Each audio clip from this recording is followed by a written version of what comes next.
Okay, I think I have both mics on. Does that seem right? All right. Well, welcome. Thank you all for spending time with us. My name is Britton Rogers. I'm Executive Director here at Yestermorrow. And you are here for the kickoff to the Fall 2024 Speaker Series on Connected Communities. We are delighted to have you, and I'm really excited to hear what Kelly and Jon have to say as they share their knowledge about connecting communities. Before we get started, just a few details. The talk will run from approximately 6:30 to 7:30. We will have time for question and answer at the end. We're going to save it all till the end.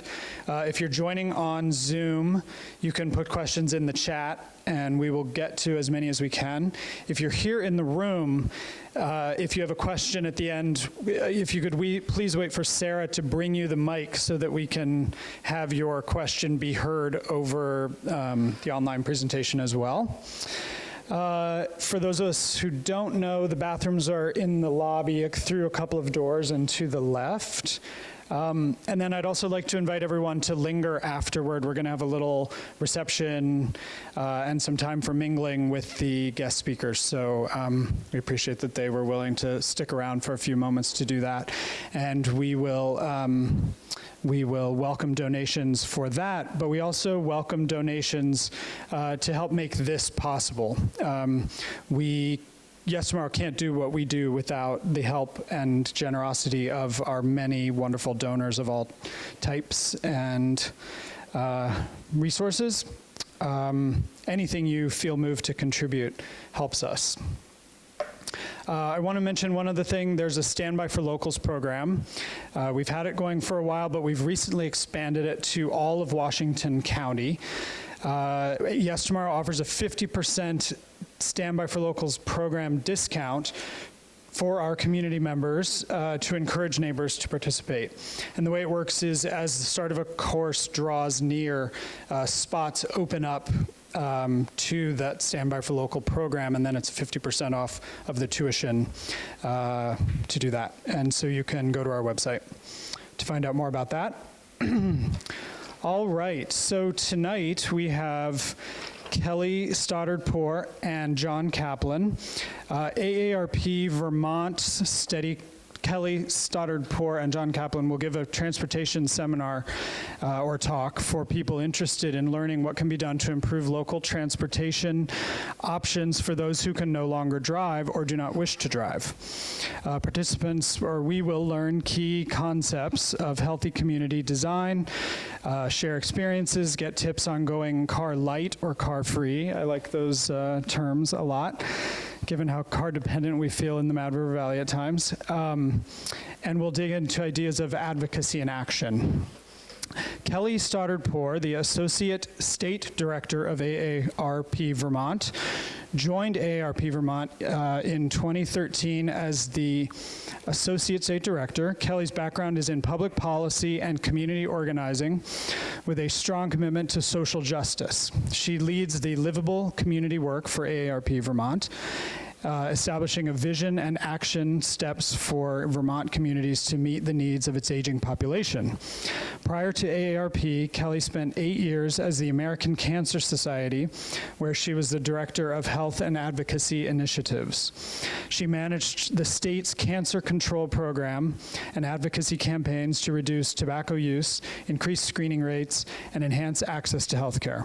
She earned her undergraduate degree in anthropology at UMass Amherst, our partner in our semester program, and she completed a master's degree in sustainable development at the School for International Training in Vermont. She lives in Montpelier with her family.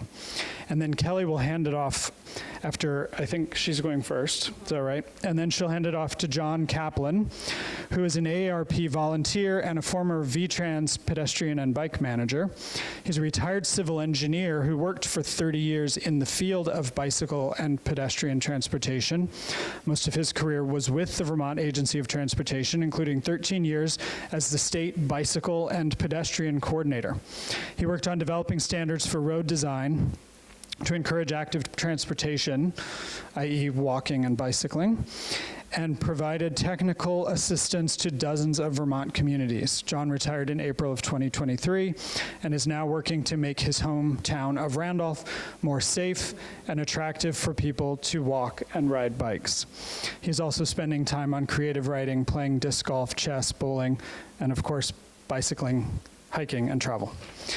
So I welcome both of them to Yestermorrow, and I will hand off this podium to Kelly.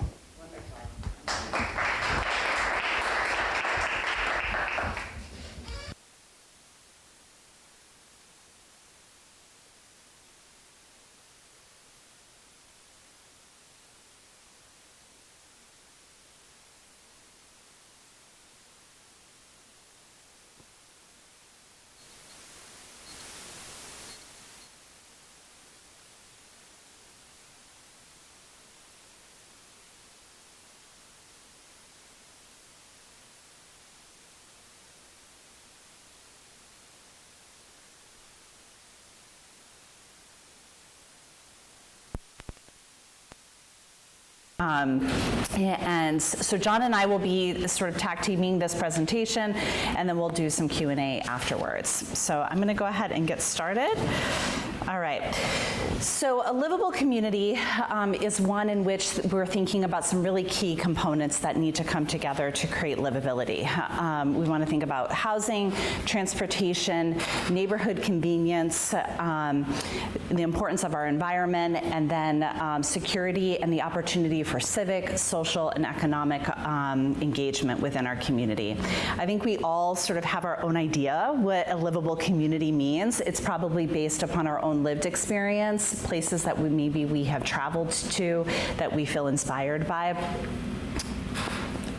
Sorry, just to pause, do I need to admit people? No. Okay, you're good? Okay, all right. Yeah, no problem. So this is how ARP defines livability. And we have developed 8 domains of livability, which is based upon the World Health Organization's domains of livability.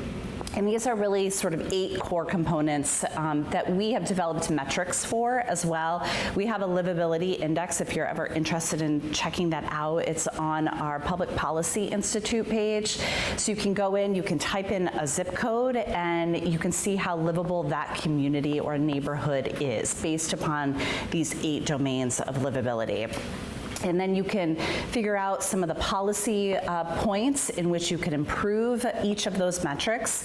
So we've got housing, we have outdoor spaces and buildings when we think about the accessibility and the programming of those buildings, transportation network, which Jon and I will be talking about today, communication, technology, and information. How easy it is to get information about your community is a key piece of like how engaged you can be in the process. And then civic participation and employment opportunities, respect and inclusion, and then health services and community support services in the community, and social participation and volunteer opportunities. So if you have all 8 of those domains, you truly have an age-friendly community. And one of the most important pieces is that this work takes a lot of time. So you've got to really be in it for the long run. So before we get started, I love this quote because I think it's so important when we think about transportation. So I'll just, instead of me reading it to you, I'll just give you a moment to read it. Can all of you want me to read it? Something in front. Oh, yep, I'm happy to read it. All right, all right. Do you want me to still read it? I could. Thank you.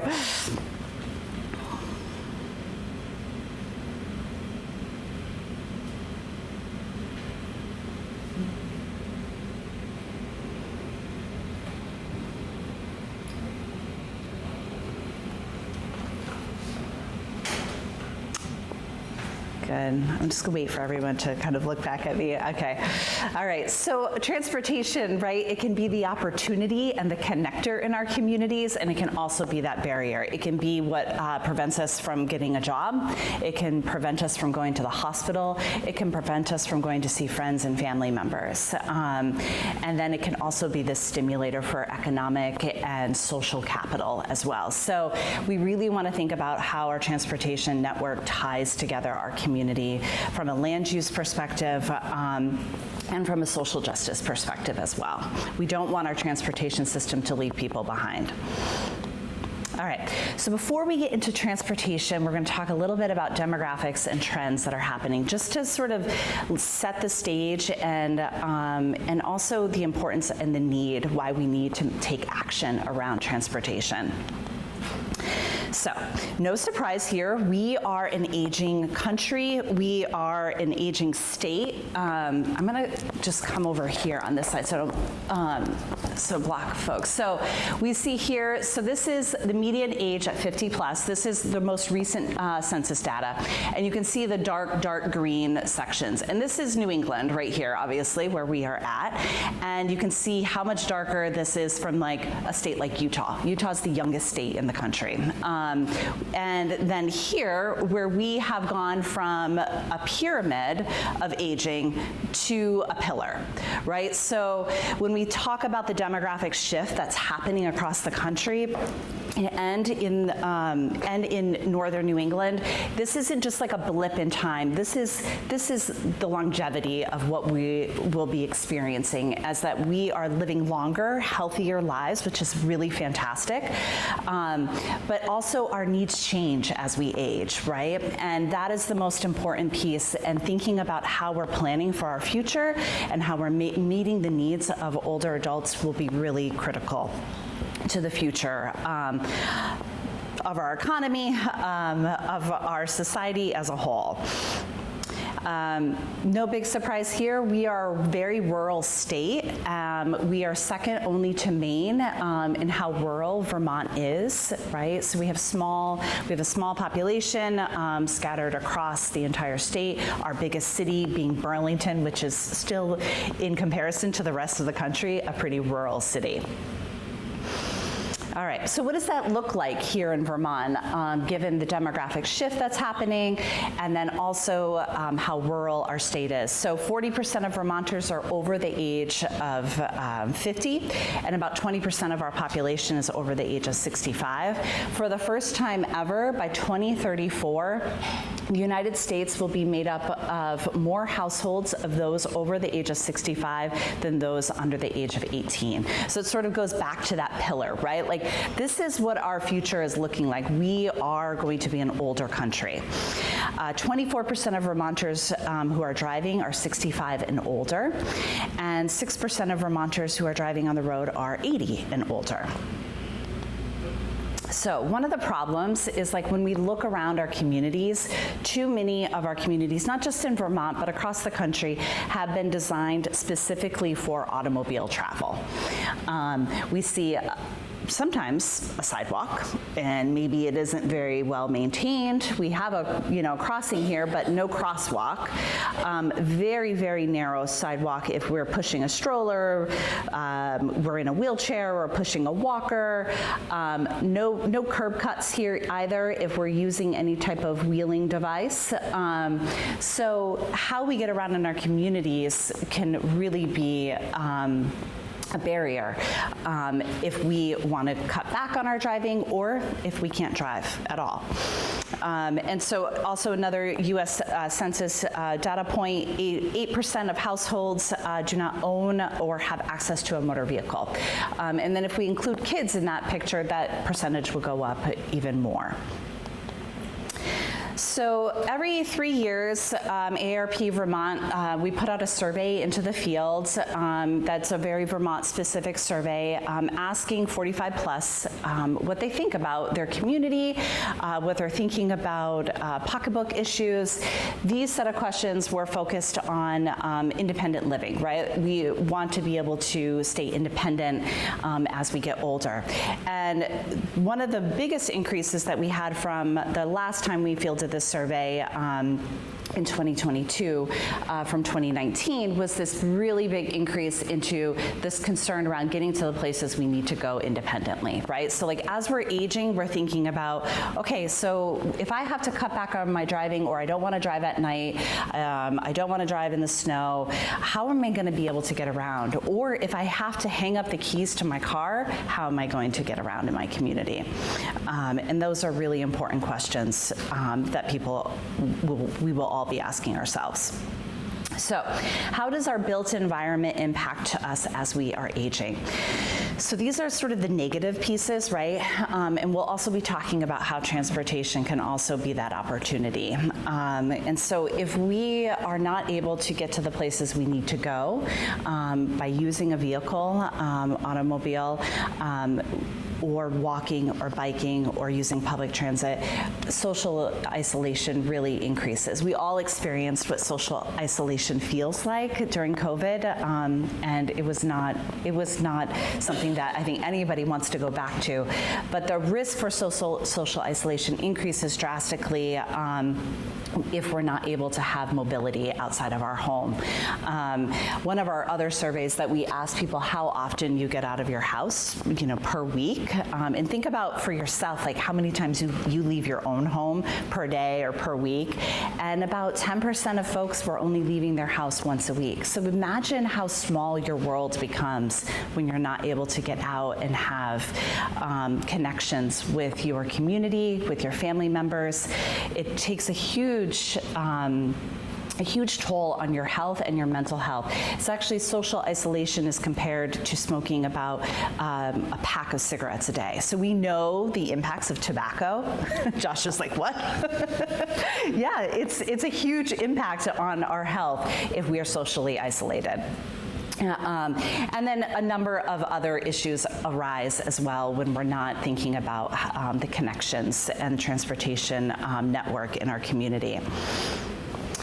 So how dependent are we all on our cars? So I would just be really interested to find out here, like for folks, like do you feel that you take the majority of your trips by vehicle?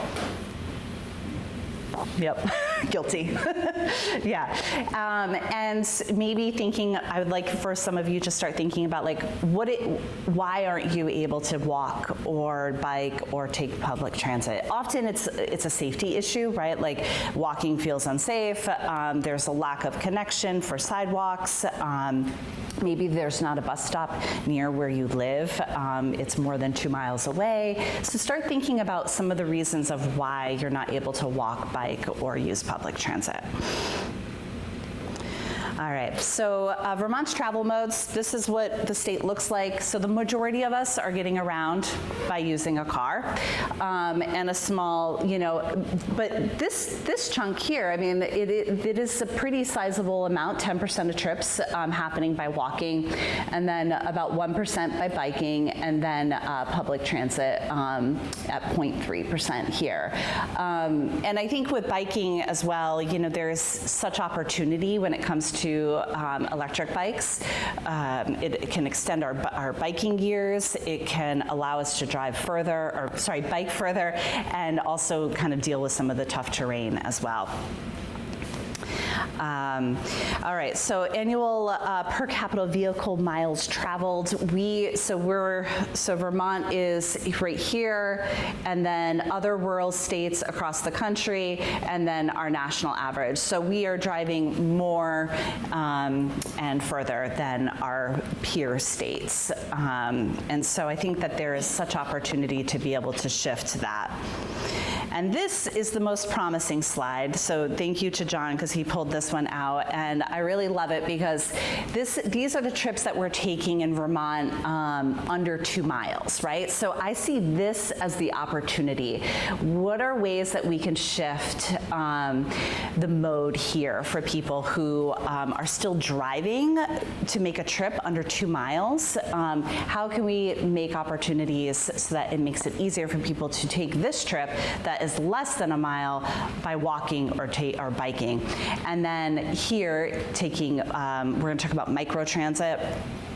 So microtransit trips within 2 miles, and then some of those longer trips, whether we're carpooling or thinking about connections with the bus. So this slide, I hope, leaves you with a little bit of hope where we could shift those modes into walking and biking. All right, so what changes in the built environment do we want and need if we are no longer able or want to drive? And so one thing I think is really important for folks to know is that all of us here in this room are going to outlive our driving years. It's estimated that as women, we're going to outlive our driving years by 10. As men, you'll be outliving your driving years by 7. So thinking about how we're going to get around in our community and stay connected is really important. The majority of people want to be able to age in their community. That means staying in their home or staying in their community as long as possible. And so if we want to stay where we are, we want to make sure that we have mobility options to get around. All right, so now I'm going to turn it over to Jon, and he's going to talk about walkability and street design, and then I will be back. And then there's this one here too. Okay. Great, thank you.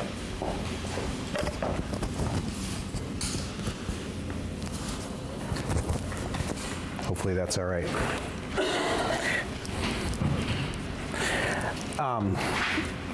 Yeah, thank you, Kelly, for that. I think all of that context is really important, because just to have the sort of the background of how we got to where we are and kind of some of the demographics that drive things.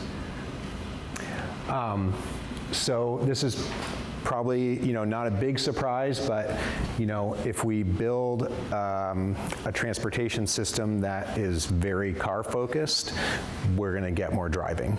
And that's unfortunately sort of the direction that the U.S. headed for a long period of time.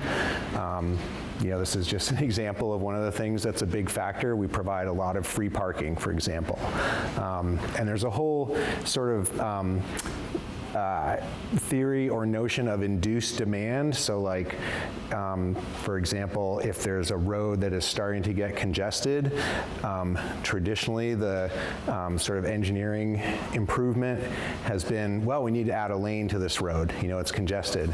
And basically what we've found over time is that when we do that, you actually induce even more driving, and that same road, even if you added a lane, will become congested again. So kind of a self-fulfilling prophecy.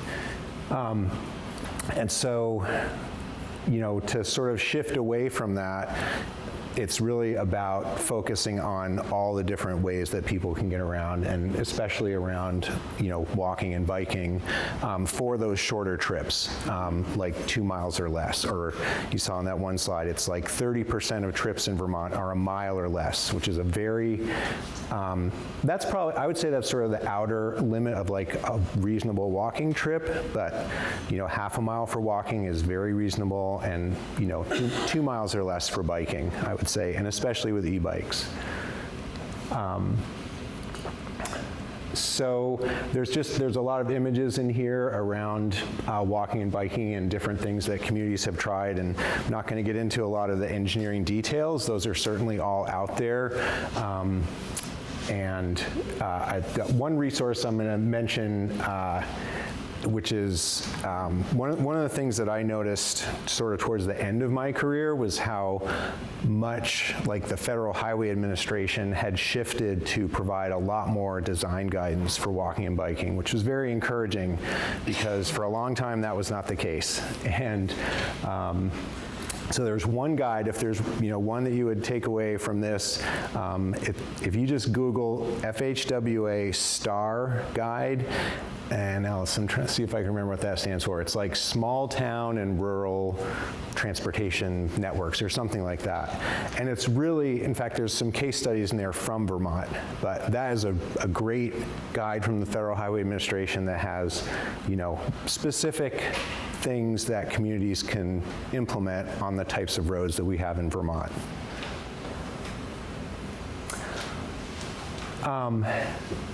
So these are some images of just different ways to design streets. Don't take the colors as, the exact design treatment, but, doing things like providing space for bikes that's protected from traffic. That is definitely the direction that biking facilities is headed, is sort of separated bikeways to address kind of some safety concerns and really make you feel comfortable riding next to traffic.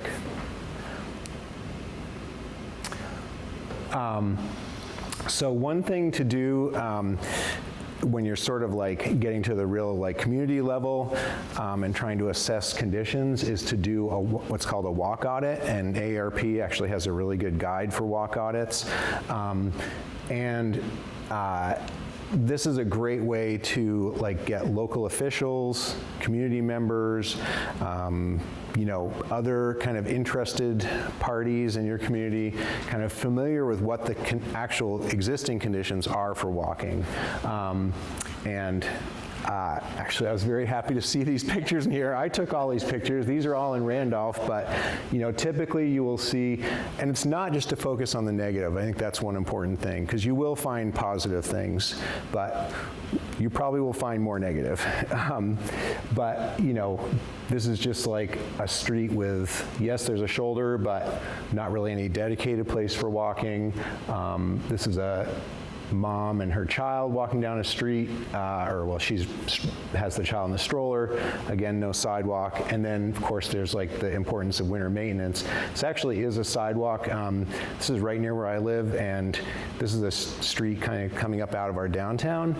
And you know, granted, Vermont is a little harsh on, you know, maintaining facilities in the winter, but in this case, the sidewalk was like so treacherous that the person just didn't feel safe, and actually they wouldn't have been safe walking on the sidewalk, so just something else to consider. But the walk audit is a great way to, you know, you're not going to do like a whole sidewalk inventory, for example, but it's a good way to start to have that conversation and get people to start to look at the streets with a different set of eyes. That's really the important part of it. And, you know, we did one of these in Randolph, and we got the local paper to come, take pictures, do an article, so it just kind of helped raise the public awareness about what we were doing. So another thing is demonstration projects. This is something that kind of is a new, kind of relatively new kind of tool in the toolbox. The idea is to, you know, if there's some envisioned change to a street, rather than, you know, go out there with the heavy equipment and dig things up and pour concrete, do something with temporary materials initially, just so that people can actually see what the changes look like on the ground. They, you know, first of all, like the local government will be more willing to let you try something that's just temporary. Let's say it's there for a few days or even just one day.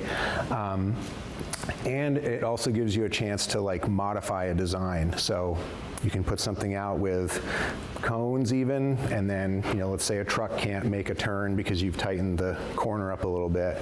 You know, you move the cones, and you're kind of doing design on the fly in a way. So there's a real value to doing those, and they can be really fun as well. This is just a few examples of some demonstration projects. Was this in Bethel? Mm-hmm. Yeah. So they did this temporary bike lane. I think this was just like those hay, what do you call them? They were like straw walls. Yeah, there we go. Yeah. That are, yeah, those are usually used for erosion control, I think. But they did these temporary parklets just with pallets that were joined together, you know, sort of take up a parking space to create more public space. And then they used, again, the hay and just some flowers and baskets to do like a bulb out at this crosswalk, just to show what that would be like.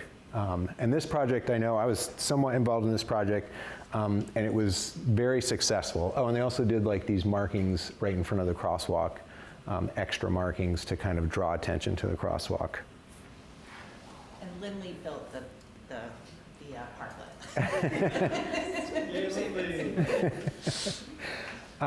So another aspect of different ways to get around is public transit. And, you know, there's a real connection between walking, biking, and public transit. Because if you think about it, even if you're like the most diehard like car driver, if you do end up using public transit, you know, you're going to start or end that trip as a pedestrian. You're going to get off the bus and walk somewhere. So how the transit connects to a walking network is another important thing. And there's sort of this concept of transit-oriented development, which is, providing development in places that's served by transit already, or within walking distance. And so that has something that's, kind of a planning concept that is, sort of has taken off.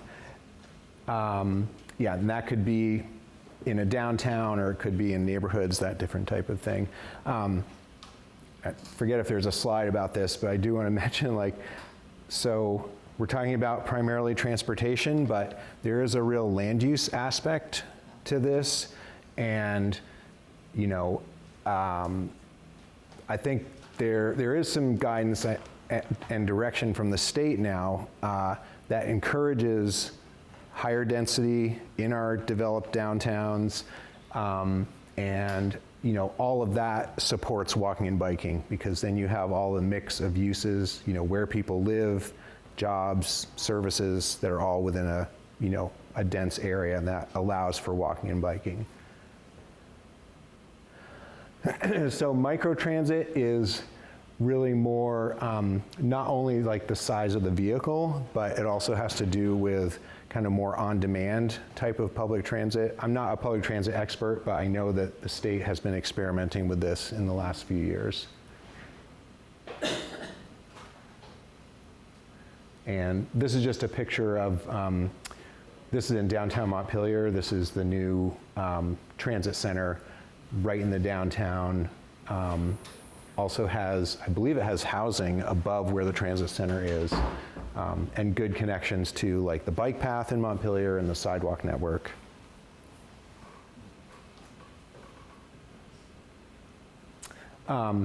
So micromobility is just kind of the idea of expanding from sort of traditional bikes to all the various sort of personal mobility devices like scooters, e-bikes, all the different sort of things that you see out there now that people use. So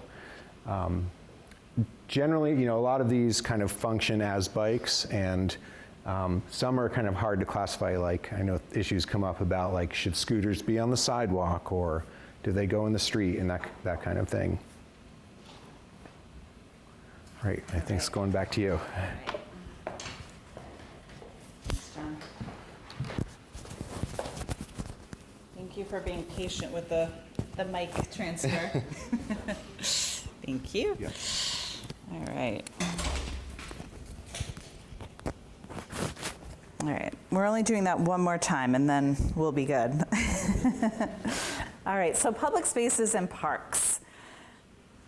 All right, so I think it's really important when we think about mobility, we want to think about destinations in our community. And we want to start, as Jon had shared, we want to start about the assets. What do you love about your community? What are the things when you walk around your neighborhood or your town that you love and that you want to see replicated? And those are the pieces that you want to build from. We want to start from an asset base, right? So connecting the different assets in your community, whether that's a community center, a senior center, a transit center, churches, cafes, right? So we all have something that we love about our community, and we want to find those pieces to be able to shine. The image down here in this corner is in Brattleboro, and this is their transit center right here. Are folks familiar with Brattleboro at all? Okay, it's in the southern part of the state. The population's probably about 10,000. And this was a really kind of scary alleyway, and you wouldn't necessarily feel safe walking through it. It was overgrown. It just was kind of gross. And so they received, their downtown organization received a small micro grant from AARP, and they used that grant to be able to create some wayfinding signs so that people knew where to catch the bus, that there was parking available, and then they cleaned up this alleyway, and they sort of activated it. They provided some lighting, some public art, some seating, and it felt completely different, and they did it all for about $3,000. So thinking about those places, right, so they had this wonderful transit center that people weren't necessarily utilizing very well because this alleyway did not feel all that safe connecting through it. So thinking about ways that you can improve that connection in your community is really important. All right.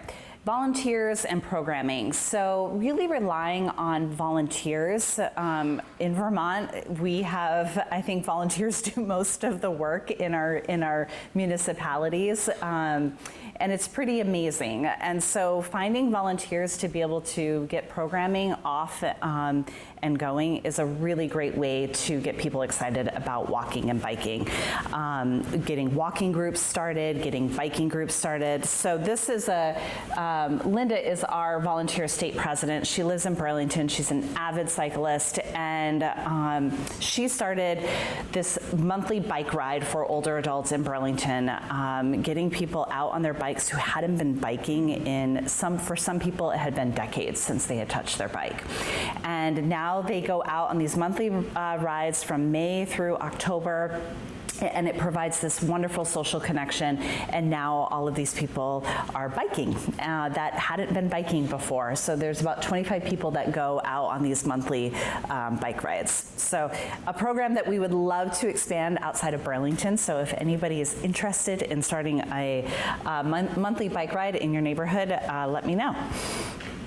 All right, and then intergenerational programming. So thinking about public spaces and making sure that we program those public spaces is also really important when we think about those destinations that we want to be able to take walking and biking. As Jon was talking about transit-oriented development, we want to make sure that that assets and development are within like a half a mile to a mile. That's where people are going to be able to walk to. And a little bit more than a mile, people are going to want to prefer to go biking instead. But a lot of times we create great public spaces and then we don't program the spaces at all, and it remains empty. And so really finding some low sort of barrier ways to get in and program spaces is really important. And ask community members what they want in their public spaces, whether it's their community centers or their parks.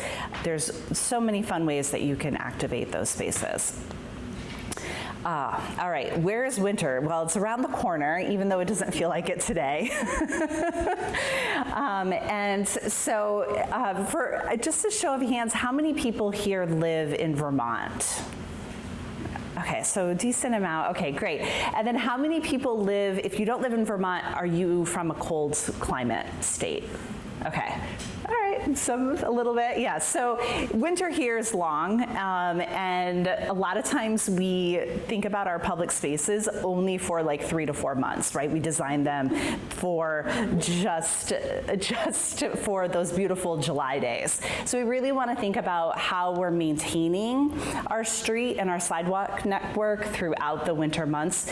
And for people that are living in, let's say, hotter climates, you want to think about shade, right? Like thinking about how you can make sure that people feel comfortable in all types of climates when they're walking and biking, and making it much more enjoyable for people to go out.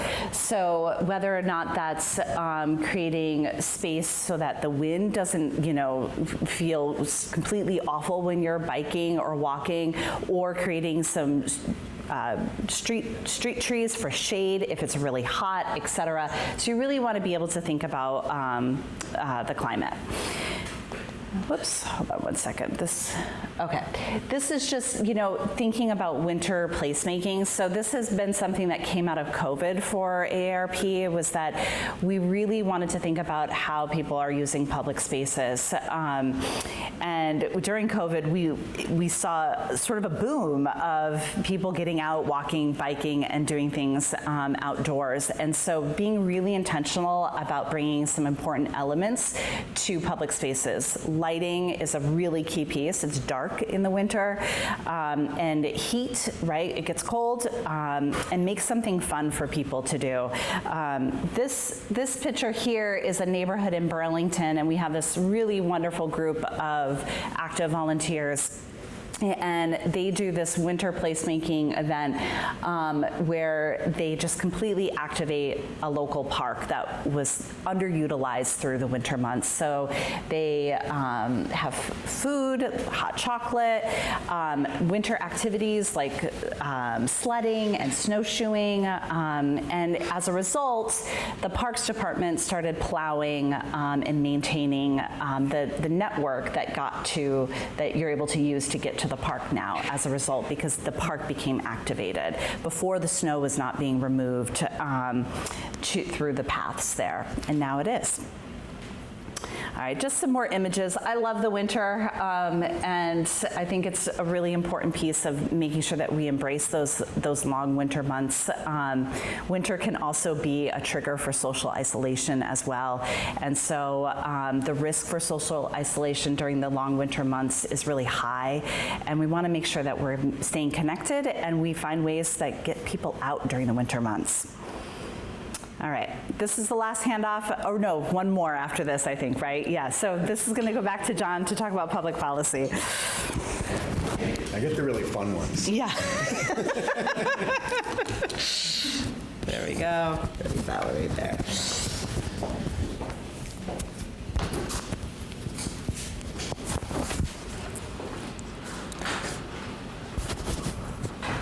All right, hopefully that's okay.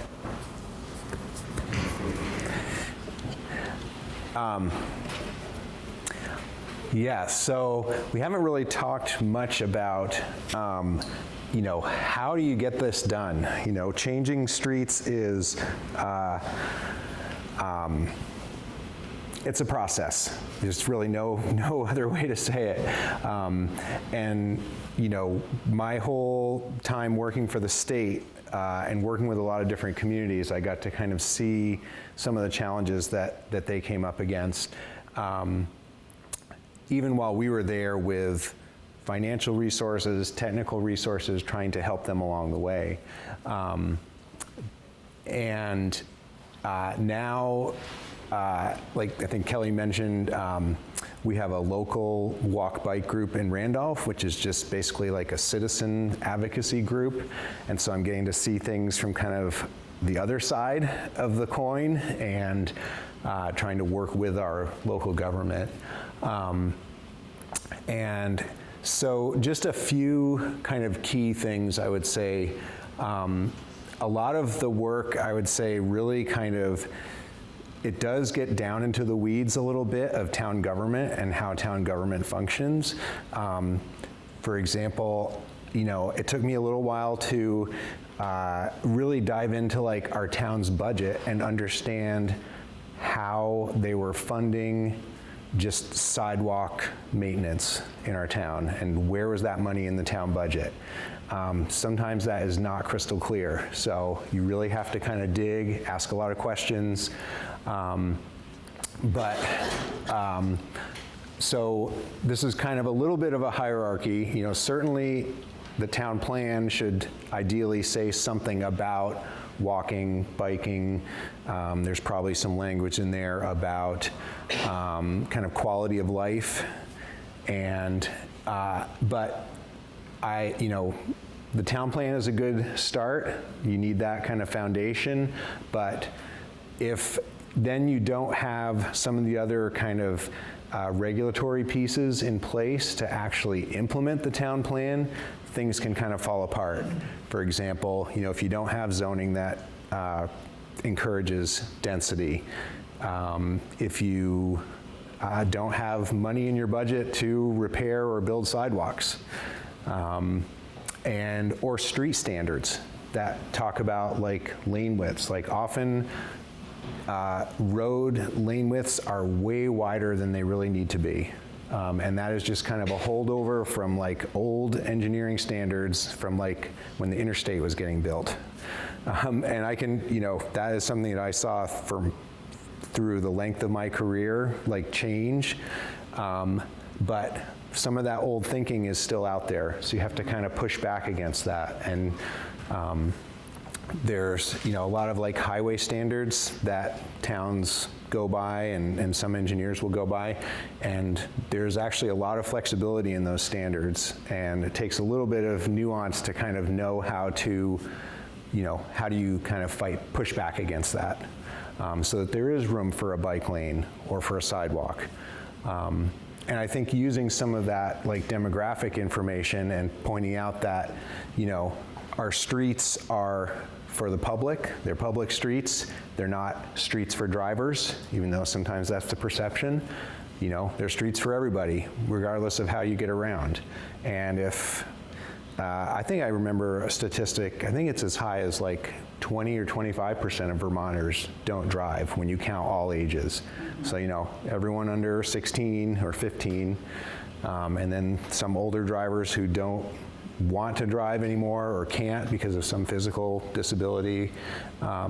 So we really need to design our streets to work for everybody. That's a point that I constantly used. So yeah, and I don't know how many people have heard the term complete streets. I'm just kind of curious. So just a few. So complete streets it's really all about just what it sounds like. It's building streets that work for all different modes of transportation. And Vermont does have a complete streets law, which applies both to municipalities and to the state. So if you have like a state project coming through your community, the state is supposed to be complying with, putting in a road that works for everybody, and towns are supposed to be doing that as well. And I think we just have a few images of, and one sort of key thing I would say with complete streets is there is no sort of one size fits all like complete street that will work in every community. It's kind of a concept, and it's going to be, site specific. But just some examples, here's a street that has it's narrowed at the intersection, so that has an effect on traffic speed, lower speed, better safety for everybody. And shorter crosswalks because of these bump outs. Those also give an opportunity to do something like, this is probably intended to be like a rain garden for stormwater treatment. And then things like curb ramps, so people who have to use a mobility device can access the sidewalk, space for bikes, and you can see how sort of tight this all is. That is going to reinforce a slower speed, which you want to have in like a downtown type of environment. And that's just kind of another view of something very similar. And I don't know how many of you have been to Montreal lately, but Montreal is doing like a super job with their bike network. It's really amazing. I had been up there like maybe 10 years ago, and then I went back like 5 years ago, and the difference was incredible. I mean, they've really put a lot of effort into making the streets more bike friendly with separated bike lanes, and it feels very safe to bike up in Montreal now. They plow their bike lanes. And they plow their, yes. At an expense, at quite an expense, Yep. but they do. All right, and then Kelly has some resources and activities to sort of support all of this.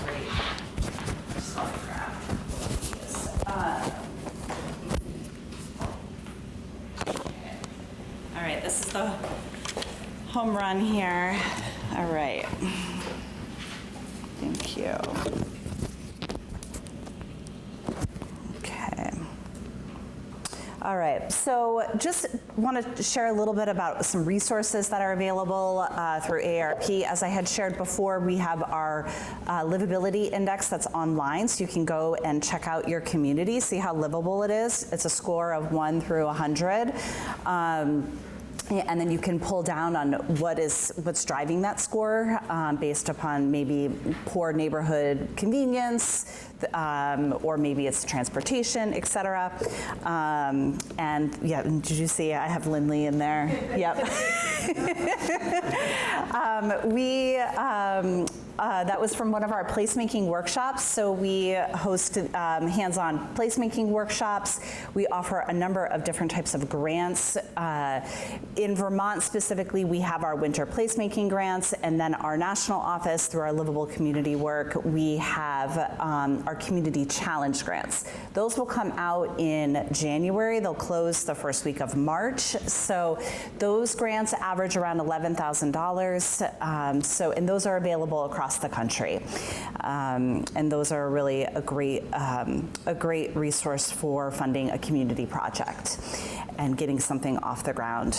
And then we also have technical assistance as well. So thinking about work within the transportation or housing or placemaking worlds, reach out to your local AARP office if you're interested in pursuing something like that for your community.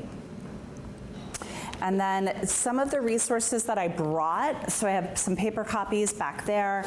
We've got, let's see here. This is the DIY cookbook. So this is like community projects that you could do in your community. So we start with some very low, sort of easy recipes to more challenging recipes, up to parklets and things like that. So I have lots of copies of this. This tends to be really popular, things that you could do in your own community to enhance livability.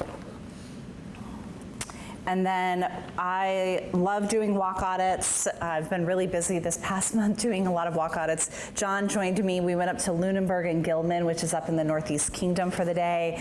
Populations like around 1,000 in each of those communities. And it's a really great way to assess what sort of assets you have in your community, what sort of network already exists, and then what are ways that you can improve the walkability. On the back of the walk audit, there's some worksheets that you can download on our Livable Community website. And so if you are interested in, thinking about crossing, want to improve crosswalks, there's a worksheet there specifically, so it helps you ask important questions and go about doing an audit. We also have a park audit as well, so thinking about activating those public spaces and outdoor recreation. This is also a wonderful tool.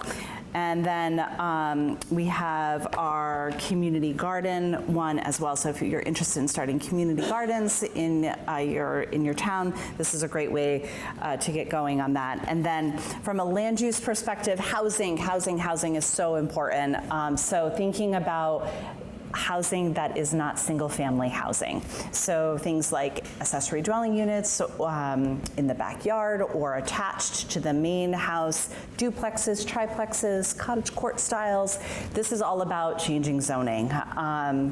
And this is also a wonderful tool, and there's some great tools from the Vermont Department of Housing and Community Development too in that space. So, all right, would wrap it up. Yeah. And if folks want to take any of these, they're back here. I'll leave them. Oh, shoot. I did so well up until then. So I think Jon and I are happy to take questions. Are there any questions here in the room or? Yeah, a reminder to let you get to if you have a question. Okay. I was just going to make one quick comment because I'm looking right at Josh. And, as far as like resources that are out there to help communities, I know the Mad River has kind of a different model with the planning district, right? So you do kind of planning for multiple communities, but there's also the regional planning commissions in the state, which is a really good resource to help communities. They know all about like all the different funding that VTrans and other state agencies have to support this kind of work, as well as technical assistance. So, I was just wondering if if other like cities or states are doing what I know is happening in Baltimore right now around e-bikes. They're doing a lottery system to like help people buy them, or they're even giving some out. Yep. Is that like a common thing that's happening throughout the country? It is. So providing incentives for e-bike purchases is a great way to get people to be able to buy one, because they're expensive, right? So Vermont, we have, sadly, we've only allocated about $70,000 to our incentive program for e-bikes, and it's been primarily focused on lower to moderate income households. And it is at the point of sale, which is a great place if you are going to have a rebate, you want it then versus, applying for it afterwards. Yeah, there's a lot of great information, and that's certainly something that is taking off. I have some really great information that was done for us from a consultant to look at some best practices from over in Europe and then in Canada, some sort of model programs around e-bike incentives. If you'd like that, I'd be happy to email it to you. Yeah.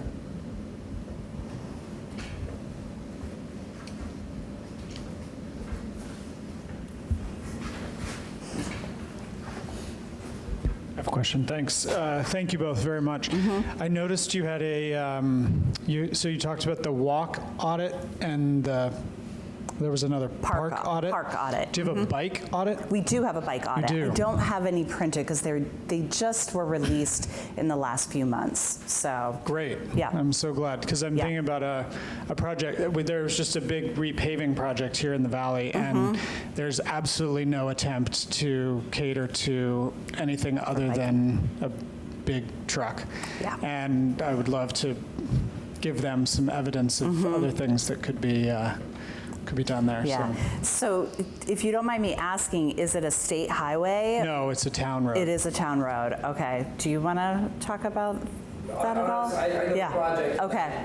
but I do not know the circumstances on how they ended up doing what they did. Okay. All right. Yeah. So we. Josh, you and I can talk. Do you want to? Yeah. Yeah, I mean, it's not like there isn't a lack of resources or suggestions or ideas, how to move that around, but yeah, having those ideas and the implementation on the same page.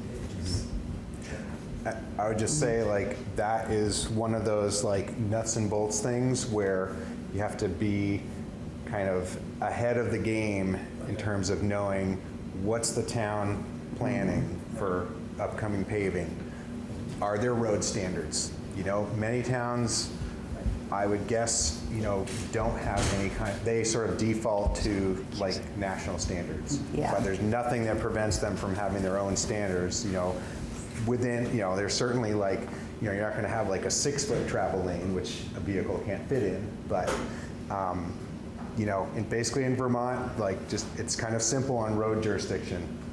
It's either the town or the state, if it's not a state highway, it's under the town's jurisdiction, and they have all the control over the lane widths, whether they stripe the shoulders, whether they put on bike lane symbols, what kind of signs, where crosswalks go. And so, depending on the sort of, staff capacity at the town, there's a lot of towns that are just a select board and then it's a road foreman.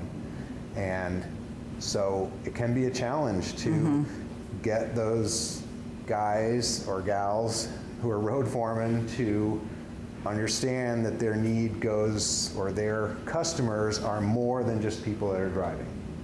And I know that's something that, I have not made a personal connection with our road foreman in Randolph yet. And I think basically he thinks our group is just a pain in his ass, so, which we are. Yeah, and so for projects happening in Vermont, VTrans does have a Complete Streets website that you can go up. It's been recently updated. It's in a really good place where you can go in and look at the project, find why Complete Streets was not fulfilled, like why all users were not addressed with the repaving project, and then you'll have a better understanding of also why that occurred. If it's a state project, right? No, if it's also a town.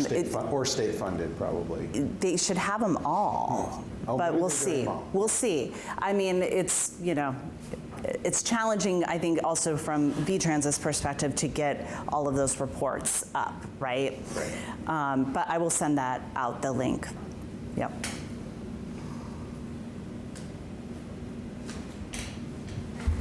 So approximately, so yes, I'm Josh Schwartz with the Mad River Valley Planning District, our Waitsfield, Warren, and Faison three-town planning entity, and we've done a lot of work in the realm of transportation over the duration of our existence, just almost 40 years now. But we did an active transportation plan about 8 to 10 years ago that envisioned, which actually started in the way that you mentioned. It started with what are the things we're trying to connect, right? What are the nodes of interest, and then what are the ways to enhance those connections to move around under human power. So often, folks were looking at trails as the way, or off-road, these sort of minor or major off-road connections, but the vast majority of our connections are existing on-road. And so through that plan, which included surveying and lots of recommendations and suggestions, there were a lot related to essentially our rural roads and the ways in which we can make it feel safer to move around by walking or biking. The vast majority of the recommendations were really in this, what I would categorize as education. It's signage. Yep. So many roads are dirt, so there are limited options. But are there other recommendations for, so one, I was curious if you had any other recommendations beyond signage and those minor rural roads, but you know, Britton makes a point, the sort of disconnect between an analysis and recommendations to policy and implementation, which is truly because we have mostly run by volunteers and small staff doing the implementation, but that's where where we need to put more effort. So other recommendations for rural connection, like rural roads, and increasing confidence and safety For people who want to walk and bike. I mean, one of the things is getting walking groups going, right? People, like, there's safety in numbers, and so if you're able to get people out, taking part in exercise and walking and biking together, that definitely will help. I think the signage piece is important. Any type of, I mean, I don't know the stretch. Are you thinking, is it a rural route?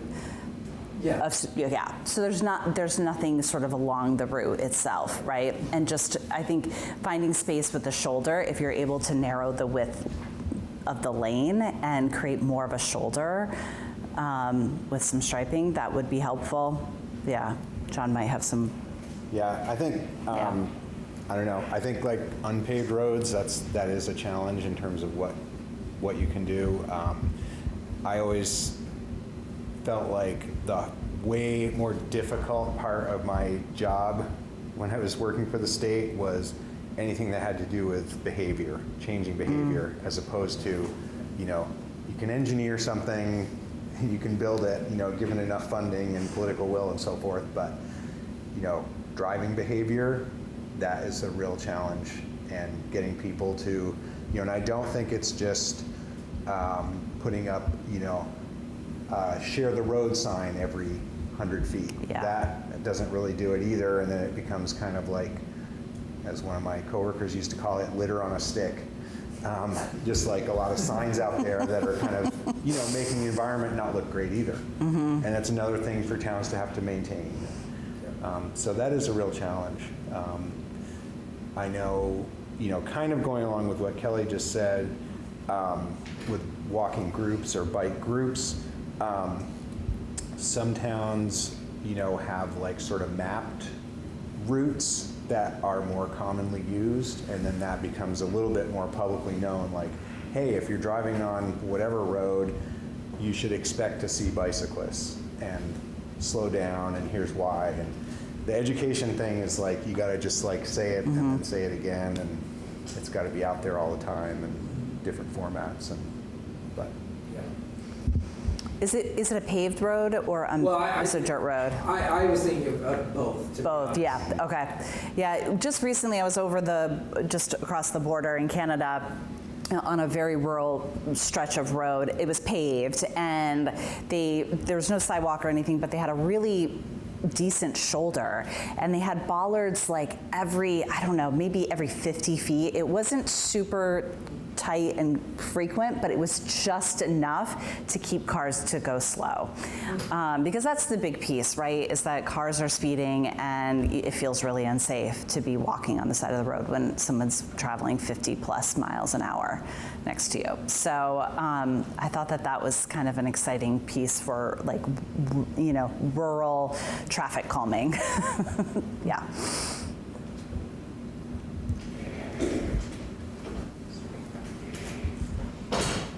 So I'm a cyclist, and Montpelier downtown is trying to do some really good things down there, but you always have situations where now they're putting sharrows in the road. That term means nothing to 90% of the people who drive cars. I get honked at, I get sworn at, because how do we get that information out there? And I keep thinking to myself, hopefully it's coming through driver's ed, and that we're waiting for the next few generations to sort of catch up. I don't know. I know.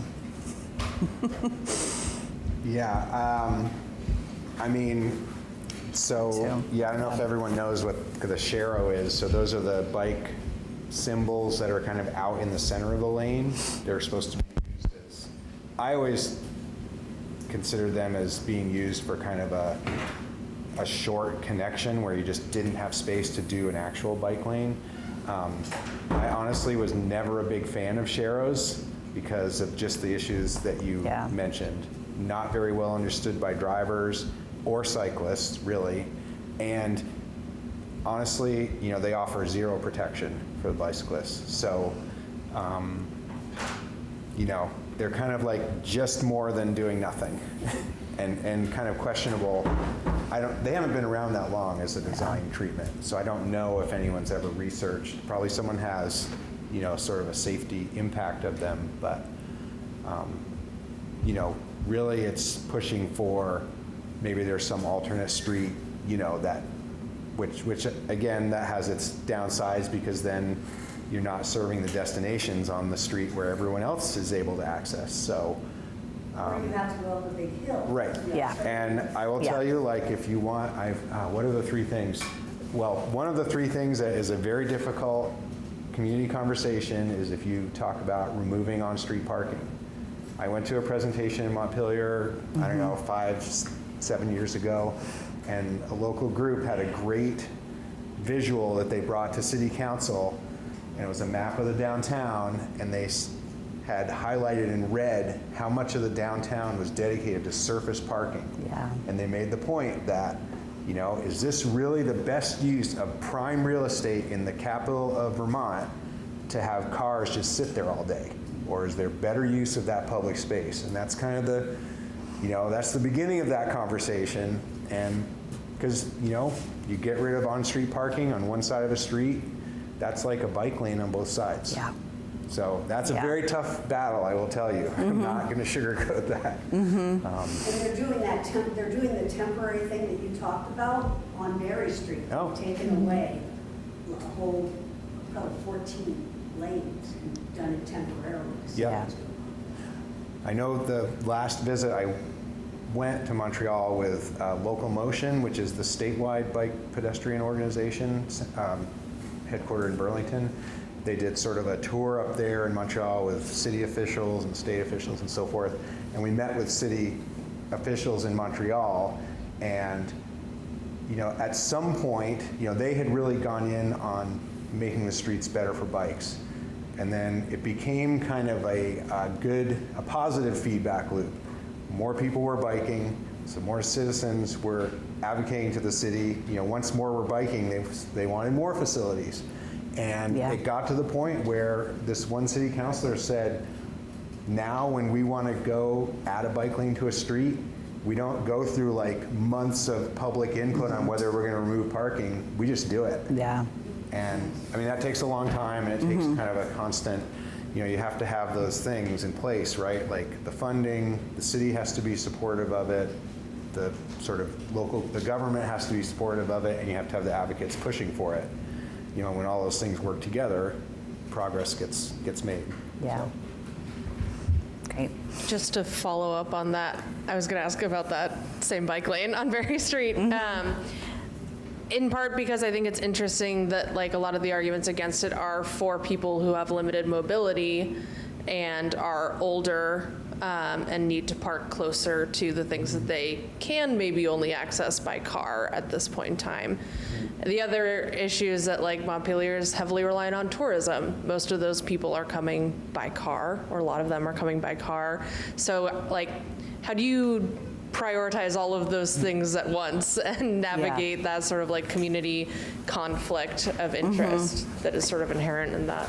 Yeah, I think working with the business community is really key when talking about parking, because that's going to be the knee-jerk reaction around removing any type of parking, is that you're going to hurt businesses. So working with the business community is key, and you will find allies because people buy things, not cars, right? And so thinking about, and then having some type of parking assessment done. So Burlington went through that, right? Like, and they found that there was so much parking that was completely underutilized at prime times during the day. So you need to sort of like have the data and have the facts so that you can make that case around what parking could be eliminated, and making sure that you've got the signs to direct people to where there is parking that's available. But it takes, to John's point, like you've got to put those like pieces in place over time. And I mean, Berry Street is a long time in the coming, like to be able to, I mean, there's like a recreation center, there's the senior center, church, right? There's so many places that people need to be able to walk and bike, and then the bike, and then the multi-use lane is, just over on the other side there. So, and then getting that into the town plan as well, so that you can point back to what the goals are of the community. So, yeah. So, Mac Rude here. I'm on the board of the Mad River Path Association. Oh, yeah. Really appreciate your focus on all these issues. As you probably know, we're in the middle of a scoping study, hoping to create an active transportation corridor from Warren Village to Route 2, a 17-mile corridor. And as you mentioned, getting the community involved and is obviously super important. We're only beginning to do that. If there's anybody here who would like to participate in that, contact us, and I'm sure we could use the help. There will be, I think there's a public meeting coming up. It's on the 13th, isn't it? It's right here. I have a flyer right here. There's a flyer right there. Okay. 5 p.m. on the 13th of November. I'm going to leave this. Okay. Okay. So, this is all pretty exciting, and Yeah. we're glad to have your help in getting the message out there. Yeah, absolutely. So let's talk afterwards about how we could help get that out to our members and the best way to do that. So I don't know what our member count is for the Mad River Valley, but we've got roughly about 120,000 members across the state. So yeah, it's a great network, and communicating to them about important things like an active transportation plan is really important. So, yeah. When's Misha? Misha's speaking as part of this speaker. Misha's presenting on that corridor next week. That's next. And then the meeting that we were talking about, not to be confusing, will be right before our speaker series on electric vehicles. So, Cool. Who's coming for the electric vehicles? Dave Roberts, Okay. he's a managing consultant at VEIC. Oh, at VIC, okay. I was just thinking if it was somebody from VTrans, then they would be able to provide information about the specifics too, about the e-bike program, because we need to make sure the legislature funds that again next year, so. We'll have Ross McDonald from VTrans. Oh, good. The following Ross will be week. here. Great, terrific. I don't know if I turned this off or not. Any other questions? Okay. Jan? Another thing about e-bikes, I convert existing bikes to e-bikes, and there's no benefit for the people. They'll only do it if you purchase a brand-new e-bike. Yeah. So we're missing a whole group of people that can't afford to buy a $2,000 decent bike. And I don't know if there's some way, how do we get that into, you just said the legislature. Yeah, that's a really good point. And I don't remember that coming up in like our initial, when we did the analysis, it was with Smart Growth America, and it was about 5 years ago about e-bike programs, but that's a great point of how are there ways that we can provide some incentives for those, just to be able to get the battery pack and transition to them. So yeah, I'd love to get your information. Sure. Great.